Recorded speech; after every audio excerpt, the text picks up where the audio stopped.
VR ఓం channel ప్రేక్షకులకు నమస్కారం. వందే శ్రీ శృంగేరి జగద్గురు కార్యక్రమానికి స్వాగతం.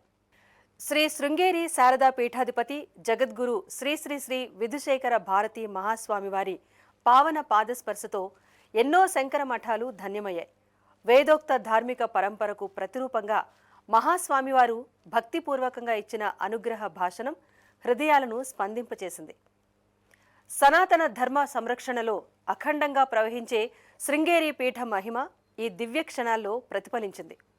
ఆచార అనుష్ఠాన ఆత్మ జ్ఞాన సందేశాలతో మహాస్వామివారి ఉపదేశం భక్తుల జీవితాలకు దిశానిర్దేశం చేసింది.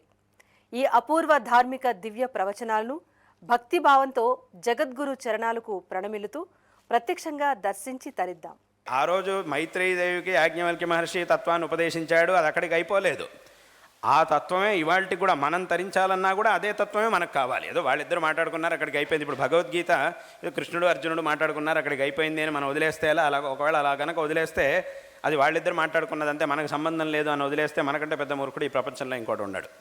కాబట్టి ఇక్కడ కూడా ఆ సంవాదం ఎటువంటిది, అక్కడ చెప్పబడినటువంటి తత్వం ఎలాంటిది, అదే తత్వాన్ని శంకరాచార్యుల వారు ఎలా ఈ ప్రపంచానికి ఉపదేశించారు అనేటటువంటి విషయాల్ని మనం తెలుసుకోవాలి. కాబట్టి ఈ విషయాన్ని మనం గమనించాలి. ఇలా ఈ విధంగా వేదముల్లో, ఉపనిషత్తుల్లో, పురాణాల్లో, అంటే ఆ వేదముల యొక్క చివరి భాగములైనటువంటి ఆ ఉపనిషత్తుల్లో, పురాణాలలో, ఇతిహాసాదుల్లో అన్నిటిల్లోనూ ఇలాంటి ఎన్నో సందర్భాలు ఉంటాయి. ప్రతి ఒక్క సందర్భంలోనూ మనకి ఒక్కొక్క పాఠం, ఒక్కొక్క విషయాన్ని పాఠం చేస్తూ ఉంటారు. ప్రతి ఒక్క సంఘటన, అక్కడ కనిపించేటటువంటి ప్రతి ఒక్క కథ, ప్రతి ఒక్క ఉపాఖ్యానం ద్వారా మనకు ఒక సందేశం అనేది లభిస్తూ ఉంటుంది.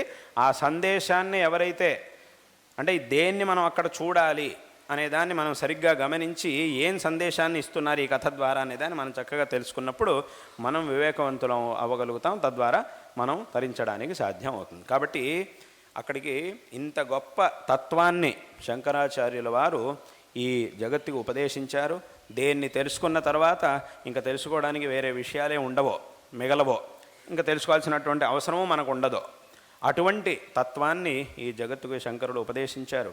కాబట్టి ఆ శంకరాచార్యుల వారిని మనం జగద్గురువులు అని విశేషంగా కీర్తిస్తూ ఉంటాం.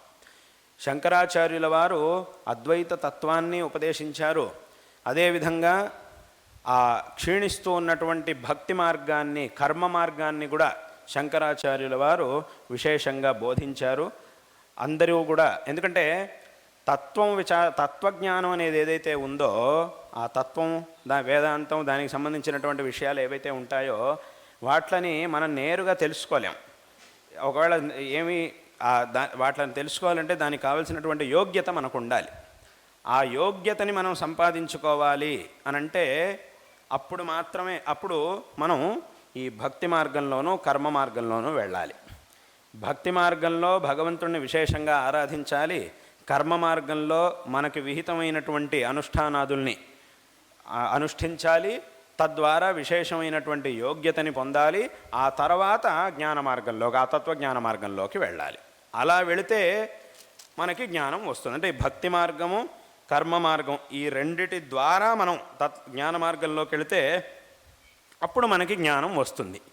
ఈ భక్తి మార్గం, కర్మ మార్గం రెండింటినీ వదిలేసి నేరుగా జ్ఞాన మార్గంలోకి వెళ్తే జ్ఞానం రాదు, నిద్ర వస్తుంది. తత్వం వింటూ ఉంటే, ఏదో వేదాంత ప్రవచనం ఎవరైనా చెప్తున్నారు, పెద్ద పండితుడు వేదాంత ప్రవచనం చెప్తూ ఉన్నాడు అనుకోండి, అది వింటూ ఉంటే ఏమవుతుందంటే నిద్ర వస్తుంది. కాసేపు అయ్యేసరికి బాగా నిద్ర వచ్చేస్తుంది. మొత్తం ప్రవచనం అంతా అయిపోయిన తర్వాత అయిపోయింది అని పక్కన ఉన్నవాడు చెప్తాడు. అయిపోయిందా, అయితే 10 ఇంటికి పోదామని చెప్పి వెళ్తాం. అలాంటి పరిస్థితి వస్తుంది. ఎందుకు అలా అవుతాం? అలాగని తత్వం గురించి వింటూ ఉంటే అది చాలా గొప్ప విషయం కదా, అంత గొప్ప విషయాన్ని వింటున్నప్పుడు నిద్ర ఎందుకు వస్తోంది అనంటే ఇక్కడ ఆ యోగ్యత లేదు కాబట్టి. ఇప్పుడు 1వ తరగతి చదువుకునేటటువంటి వాడిని 10వ తరగతిలో కూర్చోబెడితే అప్పుడు ఏమవుతుంది? వాడికి నిద్రే వస్తుంది. విషయం ఏం అర్థం కాదు. అదేంటంటే అంత గొప్ప విషయం చెప్తుంటే ఎందుకు నిద్ర వస్తోంది అని అంటే విషయం గొప్పదే, కానీ వీడికి ఆ యోగ్యత లేదు, వీడికి ఆ శక్తి ఇంకా రాలేదు. కాబట్టి ఆ శక్తి రావాలి అనంటే ఏం చేయాలి? 2, 3, 4, 5 తరగతులు ఇట్లా వరుసగా చదువుకుంటూ 10వ తరగతికి వస్తే అప్పుడు వాడికి అర్థమవుతుంది. కాబట్టి ఈ తత్వం అనేది ఏదైతే ఉందో అది చాలా గొప్ప విషయం. దాన్ని తెలుసుకోవాలంటే దానికంటే ముందు విశేషంగా భగవద్ ఆరాధన చెయ్యాలి. ఆ తత్వాన్ని తెలుసుకోవడానికి మనకి ఏ ప్రతిబంధకాలు అయితే ఉన్నాయో ఆ ప్రతిబంధకములన్నీ కూడా పోయి ఈ భక్తి మార్గంలో భగవంతుని ఆరాధించడం ద్వారా అదేవిధంగా అనుష్ఠానాల ద్వారా ఎన్నో ధార్మికమైనటువంటి అనుష్ఠానాలని చేయడం ద్వారా మన శక్తికి తగినట్టుగా ధార్మికమైనటువంటి అనుష్ఠానాదుల్ని చేయడం ద్వారా ఆ ప్రతిబంధకములన్నిటిని కూడా పోగొట్టుకొని మనం జ్ఞాన మార్గంలోకి వెళ్ళగలుగుతాం. అందుకే అందరూ కూడా ఒక విషయం గమనించాలి. ఏమిటి అని అంటే, ఏ పూజ చేసినా అనుష్ఠానం చేసినా ఏం చేసినా కూడా మొట్టమొదట ఒక మాటని చెప్పేది ఉంటుంది దాంట్లో. ఏమిటి? మమోపాత్త సమస్త దురితక్షయ ద్వారా అని ఒక మాట చెప్తాం. శ్రీ పరమేశ్వర ప్రీత్యర్థం అని చెప్పే తర్వాత అవన్నీ చెప్తాం. అన్నిటికంటే ముందు చెప్పేది ఇది. మమోపాత్త సమస్త దురితక్షయ ద్వారా శ్రీ పరమేశ్వర సంధ్యావందనం చేసినా ఏం చేసినా అన్నిట్లోనూ దీన్ని చెప్పే పద్ధతి ఉంది. ఈ పద్ధతి ఎందుకు వచ్చింది? దీని యొక్క అర్థం ఏమిటి అనంటే, ఈ మార్గంలో వెళ్ళడానికి ఇప్పుడు ఇవాళ నేను చేస్తున్నటువంటి అనుష్ఠానం ఏదైతే ఉందో దీని యొక్క అంతిమ లక్ష్యం ఏమిటి అనంటే, ఆ తత్వజ్ఞాన మార్గంలో వెళ్ళి జ్ఞానాన్ని పొంది తద్వారా మోక్షాన్ని పొందడం. అదే దీని యొక్క ఉద్దేశ్యం. కానీ నేను అలా నేరుగా వెళ్ళలేను కాబట్టి, ఆ వెళ్ళే మార్గంలో ఎన్నో ప్రతిబంధకాలు ఉన్నాయి కాబట్టి, అందులోనూ ప్రతిబంధకమైనటువంటి ఆ దురితం అంటే పాపం, ఆ ప్రతిబంధకమైనటువంటి దురితం ఏదైతే ఉందో అది ఈ అనుష్ఠానం ద్వారా పరమేశ్వరుడి యొక్క అనుగ్రహం ద్వారా ఆ దురితమంతా క్షీణించి నాకు ఆ మార్గంలో వెళ్ళడానికి యోగ్యత ఏర్పడాలి అనేటటువంటి ఉద్దేశంతోనే మొట్టమొదటి ఈ మాటని చెప్పడం అనేటటువంటి పద్ధతిని వెనకటి వాళ్ళు ఏర్పరిచారు. ఇదే పద్ధతిలో మనం అనుష్ఠానాదులన్నింటినీ పూజ చేసినా ఏం చేసినా కూడా, ఎప్పుడు సంకల్పం చేసినా కూడా మొట్టమొదట చెప్పవలసినటువంటి మాట ఇది అని పెట్టారు. అంటే ఏ అనుష్ఠానం చేసినా ఏం చేసినా కూడా దీని ద్వారా ఆ తాత్వికమైనటువంటి మార్గం ఏదైతే ఉందో దాంట్లో వెళ్ళడానికి ఏ అయినటువంటి దూరితం అనేది ఉన్నదో అది క్రమంగా క్షీణిస్తూ, ఎందుకంటే అది చాలా ఉంది, ఏదో కాస్త మాత్రమే ఉంది అని కాదు. ఈ జన్మ, కిందటి జన్మ, అంతకుముందు ఇలా ఎన్ని జన్మలైనాయో ఆవిడికి తెలుసు. ఇలా అన్ని జన్మల్లోనూ కొంత మనకి ప్రాప్తించినటువంటి దురితం అనేది ఏదైతే ఉందో అది ప్రతిబంధకంగా ఉంది. కాబట్టి అది ఉండడం వల్ల మనం ముందుకు వెళ్ళలేకపోతున్నాం. కాబట్టి అది క్రమంగా క్షీణించి, ఇప్పుడు నేను చేస్తున్నటువంటి అనుష్ఠానాదుల ద్వారా అది క్రమంగా క్షీణించి నేను ముందుకు వెళ్ళడానికి కావలసినటువంటి యోగ్యత నాకు కావాలి. ఆ పరమేశ్వర అనుగ్రహంతో ఇది క్షీణించి నేను ఈ మార్గంలో ముందుకెళ్ళాలి, ఎంత వీలైతే అంత ముందుకెళ్ళాలి అనేటటువంటి ఉద్దేశంతోనే ప్రతి అనుష్ఠానంలోనూ ఈ మాటని చెప్పాలి అని పెద్దవాళ్ళు ఈ సంప్రదాయాన్ని ఏర్పరిచారు. కాబట్టి అక్కడికి ఏమైంది? మమ ఉపాత్త సమస్త దురితక్షయ ద్వారా నాకున్నటువంటి సమస్త దురితములు క్రమంగా క్షీణిస్తూ ఆ పరమేశ్వరుడి యొక్క అనుగ్రహం నాకు లభించాలి. పరమేశ్వర అనుగ్రహం లభిస్తే ఏమవుతుంది అనంటే, శాస్త్రం మనకి చెబుతోంది, ఈశ్వరానుగ్రహాదేవ పుంసాం అద్వైత వాసన. అంటే ఆ అద్వైత తత్వం, ఆ తత్వం మనకి తెలియాలి, దాని యొక్క సంస్కారం మనకు ఏర్పడాలి అనంటే ఈశ్వరానుగ్రహ దేవ. ఆ ఈశ్వరానుగ్రహం ఉంటేనే విశేషంగా ఆ మార్గంలో మనం వెళ్ళగలుగుతాం. వెళ్ళాలనేటటువంటి ప్రేరణ అయినా మనకు వస్తుంది. ఆ ప్రేరణ రావాలన్నా కూడా దానికి విశేషంగా ఈశ్వరానుగ్రహం కావాలి. అందుకే ఆ ఈశ్వరానుగ్రహం, అనుగ్రహార్థం, పరమేశ్వర ప్రీత్యర్థం అని మనం చెప్పేది. ఆ పరమేశ్వర అనుగ్రహం మనకి ఎప్పుడు లభిస్తుందంటే ఈ దురితం క్షీణం అవడం ద్వారా మనకి ఆ పరమేశ్వర అనుగ్రహం అనేది లభిస్తుంది. కాబట్టి ఇది నాకు కావాలి, ఈ దురితం అనేది క్షీణించి పరమేశ్వర అనుగ్రహం నాకు లభించి ఆ మార్గంలో వెళ్ళేటటువంటి యోగ్యత కొంతైనా నాకు కావాలి అని ప్రార్థించి ఏ అనుష్ఠానాన్ని చేసినా కూడా మొట్టమొదట ఇలా ప్రార్థించాలి అనేటటువంటి సంప్రదాయాన్ని మనకటి వాళ్ళు ఏర్పరిచారు. అందుకే అన్నిటికీ కూడా ఇలాగే చెప్పాలి. మొట్టమొదటి ఆరంభం ఇలాగే చేయాలి. ఆ తర్వాత సంకల్పం, మిగతా సంకల్పాలు, తిథులు, వారాలు, నక్షత్రాలు అవన్నీ కూడా తర్వాత చెప్పడం. మొట్టమొదటి చెప్పాల్సిన మాట ఇది అనేటటువంటి సంప్రదాయాన్ని ఏర్పరిచారు. ఎందుకు అనంటే, అన్నిటికీ ఎందుకు ఇలా చేశారు? ఏదో ఒక అనుష్ఠానం 2 అనుష్ఠానాలు కావాలంటే ఇలా చెప్పేస్తే సరిపోదు. మిగతా వాటి అన్నిటికీ ఎందుకు చెప్పారు అనంటే, అది ఇప్పుడు చెప్పినట్టుగా ఆ దూరితం అనేది ఎంత ఉన్నది అనేది ఎవరికీ తెలియదు, అది ఈశ్వరుడికి మాత్రం తెలుసు. ఈ ప్రతిబంధకంగా ఉన్నటువంటి దురితం ఎంతున్నది, ఎంత మనం ప్రయత్నం చేస్తే అది క్షీణం అవుతుంది అనేటటువంటి విషయం, ఆ విషయాన్ని తెలుసుకునేటటువంటి అధికారం భగవంతుడు ఎవరికీ ఇవ్వలేదు. తాను మాత్రమే దాన్ని పెట్టుకున్నాడు. అంటే ఆ అధికారం, ఆ జ్ఞానం ఈశ్వరుడికి మాత్రమే ఉంటుంది. కాబట్టి మనం ఏం చేయాలి అనంటే, అది ఎంత ఉన్నదో మనకు తెలియదు కాబట్టి అయినంత వరకు ఎంత వీలైతే అంత దాన్ని క్షీణించుకోవడానికి కావాల్సినటువంటి అనుష్ఠానాల్ని చెయ్యాలి. కాబట్టి ఏ అనుష్ఠానం చేసినా కూడా దాంట్లో ఈ విషయాన్ని చెబుతూ ఇలా సంకల్పం చేసి అనుష్ఠానాన్ని చేస్తూ ఉంటే అది కొంతగా క్షీణిస్తూ ఉంటుంది.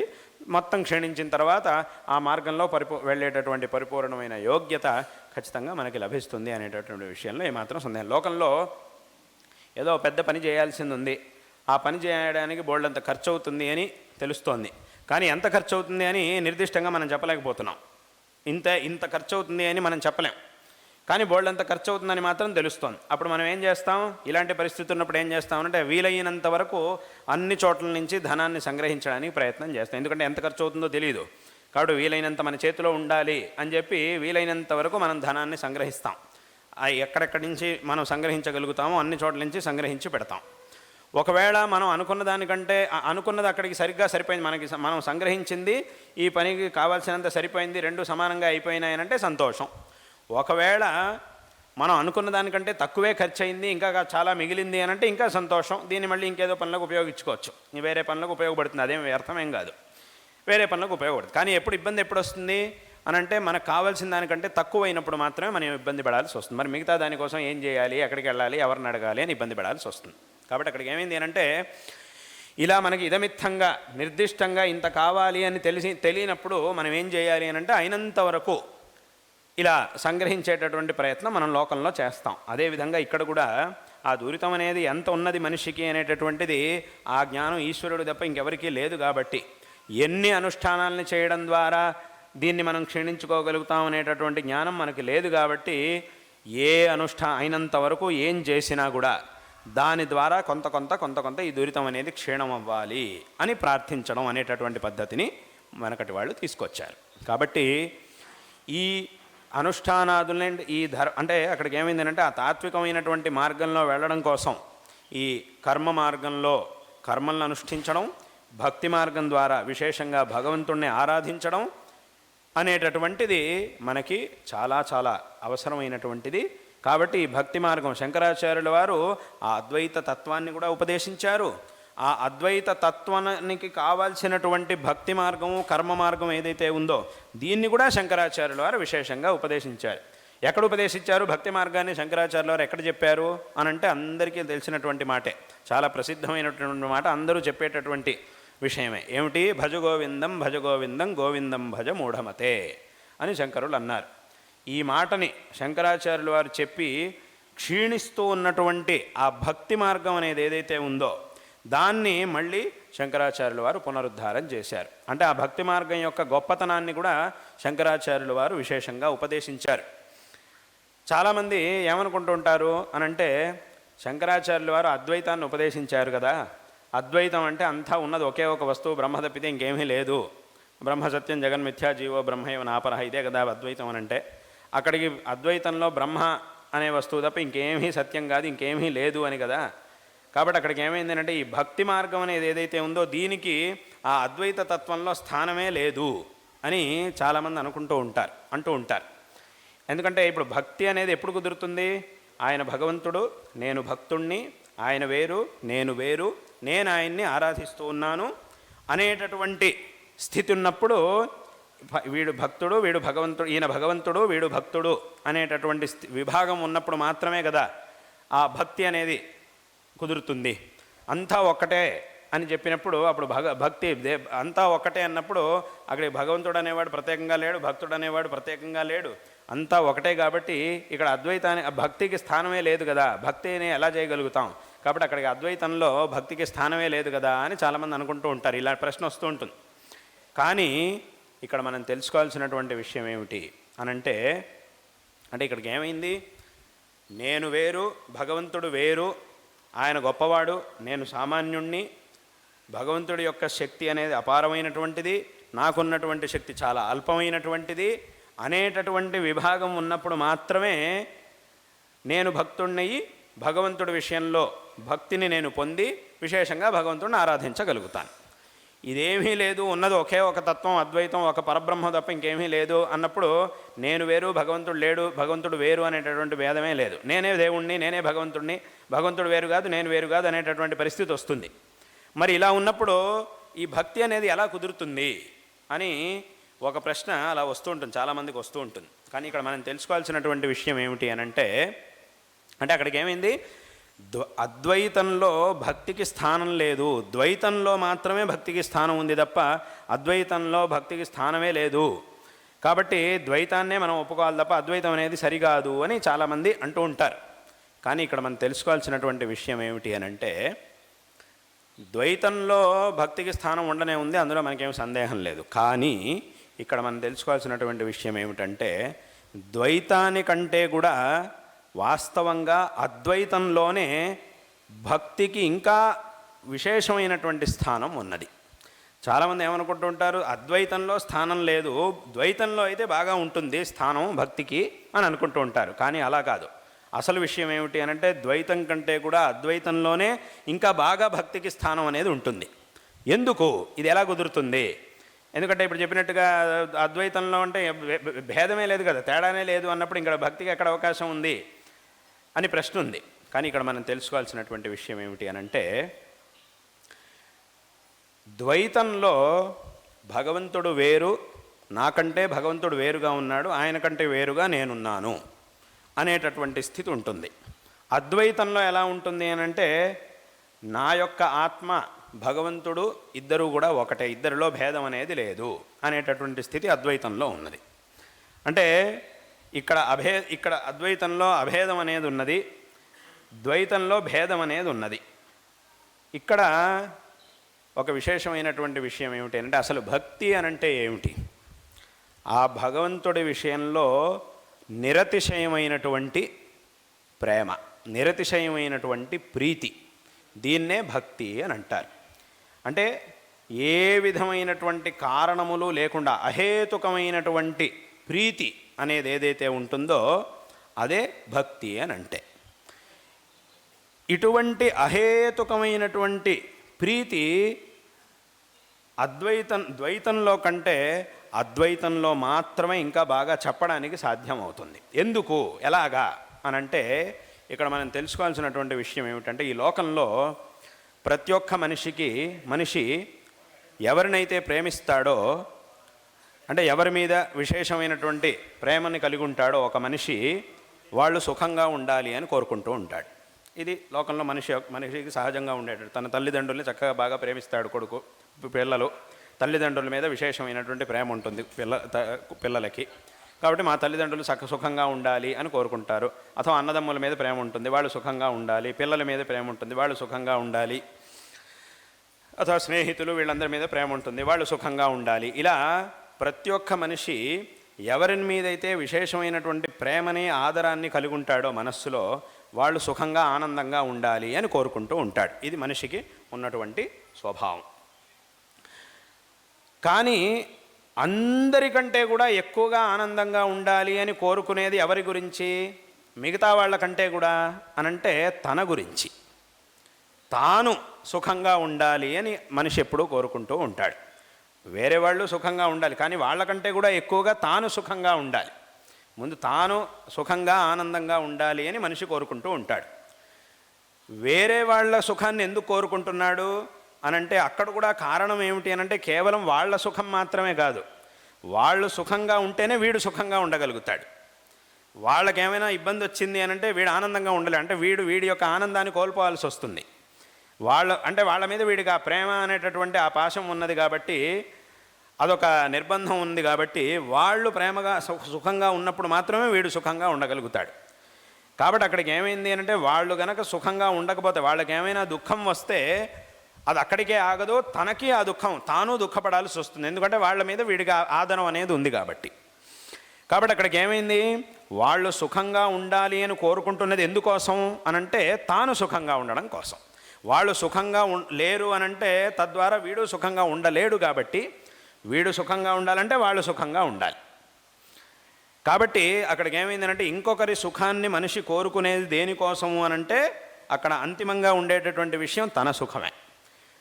వాళ్ళు ఆనందంగా ఉంటేనే నేను ఆనందంగా ఉండగలుగుతాను, అందుకోసం వాళ్ళు ఆనందంగా ఉండాలి. ఎందుకంటే వాళ్ళని నేను ప్రేమిస్తున్నాను కాబట్టి వాళ్ళు ఆనందంగా ఉన్నప్పుడు మాత్రమే నేను ఆనందంగా ఉండగలుగుతాను. కాబట్టి వాళ్ళు ఆనందంగా ఉండాలి అని కోరుకుంటున్నాను. కానీ వాళ్ళు ఆనందంగా ఉండాలి అనే దానికంటే కూడా ముఖ్యంగా నేను కోరుకునేది ఏమిటి అనంటే నా యొక్క ఆనందం, నేను ఆనందంగా ఉండాలి. కాబట్టి ఇక్కడ నేను ఆనందంగా సుఖంగా ఉండాలి అనేది అందరికీ ఉన్నటువంటి ముఖ్యమైన కోరిక. కానీ నేను సుఖంగా ఆనందంగా ఉండడం దేనివల్ల సాధ్యమవుతుందో అదంతా కూడా జరగాలి అని ఆ తర్వాత మనం అనుకుంటాం. మొట్టమొదట మనం అనుకునేది ఏమిటి? ప్రతి మనిషి, ఏ మనిషి అయినా మొట్టమొదట అనుకునేది ఏమిటి అంటే నేను సుఖంగా ఉండాలనే మొట్టమొదట అనుకునేది. నేను సుఖంగా ఉండాలి అని అంటే దానికి ఏమేం కావాల్సి వస్తుందో వాటన్నింటినీ కూడా తర్వాతే మనం కోరుకుంటాం. నేను సుఖంగా ఉండాలంటే వాళ్ళు సుఖంగా ఉండాలి, అప్పుడు వాళ్ళు ఉంటే నేను ఉండగలుగుతాను. కాబట్టి వాళ్ళ సుఖాన్ని కూడా నేను కోరుకుంటూ ఉంటాను. కాబట్టి అక్కడికి మనకి ఇష్టమైనటువంటి వాళ్ళు సుఖంగా ఉండాలి అని మనం కోరుకుంటూ ఉంటాం. ఇది మనిషి ఇలా కోరుకుంటూ ఉంటాడు. ఆ ఇష్టమైన వాళ్ళు సుఖంగా ఉండాలి అని ఎందుకు కోరుకుంటున్నాడు అంటే వాళ్ళు సుఖంగా ఉంటేనే తాను సుఖంగా ఉండగలుగుతాడు. అక్కడికి అన్నిటికీ మూలమైనటువంటి ఇచ్ఛ ఏమిటి అనంటే నేను సుఖంగా ఉండాలి అనేదే అన్నిటికీ మూలమైనటువంటి ఇచ్ఛ. దానికోసం ఏమేం కోరుకోవాల్సి వస్తుంది అంటే నేను సుఖంగా ఉండాలి అనంటే అనివార్యంగా ఏమేం కోరుకోవాల్సి వస్తుందో వాటన్నిటిని కూడా కోరుకోవడం మొదలెడతాడు మనిషి. కానీ ఆ కోరికలన్నిటికీ కూడా మూలం నేను సుఖంగా ఉండాలి అనేటటువంటి కోరిక. నేను సుఖంగా ఉండాలి అని మనం ఎందుకు కోరుకుంటున్నాం అనంటే అలా ప్రశ్న అడగడానికి అవకాశం లేదు. ఎందుకంటే నేను అంటే నా యొక్క ఆత్మస్వరూపం కాబట్టి అక్కడ మళ్ళీ ఇంకేదో కారణం ఏమీ లేదు. నేను సుఖంగా ఉండాలంతే, ఎందుకు అని అడగడానికి వెళ్ళలేదు. ఇప్పుడు లోకంలో ఈ వస్తువు ఎందుకు కావాలి అనంటే దీనివల్ల ఇంకేదో ఒక వస్తువు ఉంది, అది దొరుకుతుంది కాబట్టి ఇది కావాలి. ఆ వస్తువు ఎందుకు కావాలి? అది ఉంటేనే ఇంకోటి ఏదో నాకు దొరుకుతుంది కాబట్టి అది కావాలి. అది ఎందుకు కావాలి అనంటే దానివల్ల నాకు సుఖం లభిస్తుంది కాబట్టి ఆ వస్తువు కావాలి అని అంటాం. సుఖం ఎందుకు కావాలి అని అడగడానికి వెళ్ళదు, అక్కడికి ఆగిపోయింది ప్రశ్న. ఇంకా అక్కడ దానిపైన మళ్ళీ ప్రశ్న అడగడం, సుఖం ఎందుకు కావాలి అని అడిగితే దానికి సమాధానం ఉండదు. ఈ వస్తువు ఎందుకు కావాలంటే సుఖం కోసం కావాలి, సుఖం ఎందుకు కావాలి అని అంటే సుఖం కావాలి అంతే. అక్కడ మళ్ళీ ఎందుకు కావాలి, అందుకోసం ఇందుకోసం అని అక్కడ ప్రశ్న ఉండదు, సమాధానం ఉండదు. కాబట్టి అక్కడికి ఏమైనా సుఖ సాధనముల విషయంలో మనకి ప్రశ్న వస్తుంది, ఈ వస్తువు ఎందుకు అని. కానీ సుఖం ఎందుకు అని ఎవరు అడగడానికి వెళ్ళలేదు, ఎందుకంటే అసలు ఆ ప్రశ్నే రాదు, దానికి సమాధానం కూడా చెప్పడం కుదరదు, ఎవరూ చెప్పలేరు అలాగా. కాబట్టి అక్కడికి ఏమైంది అని అంటే ప్రతి ఒక్క మనిషి కోరుకునేటటువంటి సుఖం తన యొక్క సుఖం, అది ఎందుకు అని ప్రశ్నించడానికి అవకాశం లేదు. కానీ ఆ సుఖం అనేది ఎవరు సుఖంగా ఉండడం వల్ల లభిస్తుందో వాళ్ళ సుఖాన్ని తదనంతరం కోరుకుంటాడు, అంటే రెండవదిగా కోరుకుంటాడు. మొట్టమొదటిగా కోరుకునేది తన సుఖాన్ని. అంటే అక్కడికి ఏమైంది అనంటే తన సుఖాన్ని ప్రతి మనిషి మొట్టమొదట ఎందుకు కోరుకుంటున్నాడు అనంటే అందరికంటే కూడా ఎక్కువ ప్రేమ తన మీద తనకుంటుంది కాబట్టి. ప్రతి జీవుడికి కూడా మిగతా వాళ్ళ కంటే కూడా ఎక్కువ ప్రేమ తన మీదే తనకుంటుంది. మిగతా వాళ్ళ మీద ఉండే ప్రేమ దేనివల్ల వచ్చిందంటే తన మీద తనకుండే ప్రేమ వల్ల వచ్చింది. అంటే తన మీద తనకి ప్రేమ ఉంది, తన మీద తనకి ప్రేమ ఉంది కాబట్టి తాను సుఖంగా ఉండాలి అని కోరుకుంటున్నాడు. ఆ సుఖం అనేది తాను ప్రేమించేటటువంటి వ్యక్తులు సుఖంగా ఉండడం వల్ల వీడికి వస్తుంది. కాబట్టి ఏ వ్యక్తులు సుఖంగా ఉంటే వీడు సుఖంగా ఉండగలుగుతాడో వాళ్ళు సుఖంగా ఉండాలి, వాళ్ళని ప్రేమిస్తూ ఉంటాడు, వాళ్ళు సుఖంగా ఉండాలి అని మనిషి కోరుకుంటూ ఉంటాడు. అక్కడికి ఏమైంది అనంటే అన్నిటికీ కూడా మూలమైనటువంటిది ఏమిటి అంటే నేను సుఖంగా ఉండాలి అనేటటువంటి కోరిక. నేను సుఖంగా ఉండాలి అని ఎందుకు కోరుకుంటున్నామనంటే మనిషి తనకి ఎవరి మీదైతే ప్రేమ ఉందో వాళ్ళు సుఖంగా ఉండాలి అని కోరుకుంటాడు. తనకి ఎవరి మీదైతే ప్రేమ ఉందో వాళ్ళందరిలో మొట్టమొదటి వాడు ఎవడు అనంటే తానే. ఎవరెవరైతే సుఖంగా ఉండాలి, ఎవరెవరి మీదైతే మనిషికి ప్రేమ అనేది ఉందో ఆ లిస్టులో మొట్టమొదటి వాడు ఎవరు అనంటే తానే. తన తర్వాతే మిగతా వాళ్ళందరూ కూడా. కాబట్టి ఎక్కువ ప్రీతి మనిషికి అంటే ఏ విధమైనటువంటి కారణములు అంటే వేరే వాళ్ళ మీద ఉండే ప్రేమకి కారణం ఏమిటి అనంటే మన మీద మనకుండే ప్రేమ. చూశారు కదా మహాస్వామివారి అనుగ్రహ భాషణం. గురువుల ఉపదేశం మన జీవితానికి చక్కని మార్గదర్శనం. గురువుల ఆశీస్సులు అలాగే ఆ మహాస్వామివారి దివ్య ఆశీస్సులతో మీ జీవితాలు కూడా వెలుగులు నింపాలని కోరుకుంటూ నమస్కారం.